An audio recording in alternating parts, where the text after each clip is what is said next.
Effectivement, Sandrine Manusset vient de nous rappeler que ce rapport bénéficie d'une présentation à la fois lente sur les différentes thématiques qui sont proposées, et puisque personne ne nie l'importance de toutes ces actions.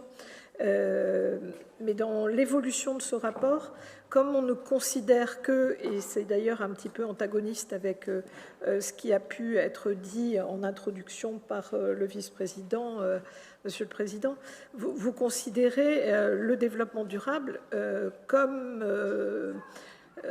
davantage une vitrine que comme une boussole, parce que la vitrine est parfaitement construite, bien écrite, mais vous faites un choix qui est celui de parler exclusivement de la question environnementale au sens large. Or, il y a effectivement des dimensions très importantes au développement durable, et on a beau cocher des cases, aligner des chiffres, empiler des dispositifs, on a un choix qui est extrêmement différent, puisqu'on ne parle pas des inégalités territoriales, on ne parle pas de la justice sociale, on ne parle pas des conditions de travail, on ne parle pas de la participation citoyenne, ni de la précarité énergétique. Et donc, on évacue forcément la vie réelle des Finistériens. Donc, c'est un rapport très rassurant, mais on nous parle à la fois d'adaptation, mais on ne remet rien en cause, ce qui est le propre même du développement durable. Et puis, il y a sûrement quelque chose sur lequel on vous a déjà interrogé plusieurs fois, mais vous nous avez fait part de votre façon de voir les choses. Nous, on rappelle que tout ça est très bien. Le département se présente comme pilote, financeur, stratège, c'est très bien. Mais où sont les habitants ? Où sont les associations?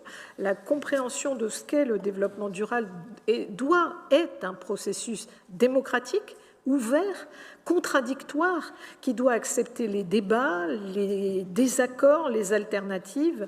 Et c'est cette façon, en tous les cas, que nous avons d'approcher le développement durable. Et là, c'est quelque chose qui sur lequel nous ne serons pas d'accord. Donc, on est là sur le choix d'une écologie qui est plutôt racontée que débattue, de vitrine, plutôt que celle d'une trajectoire.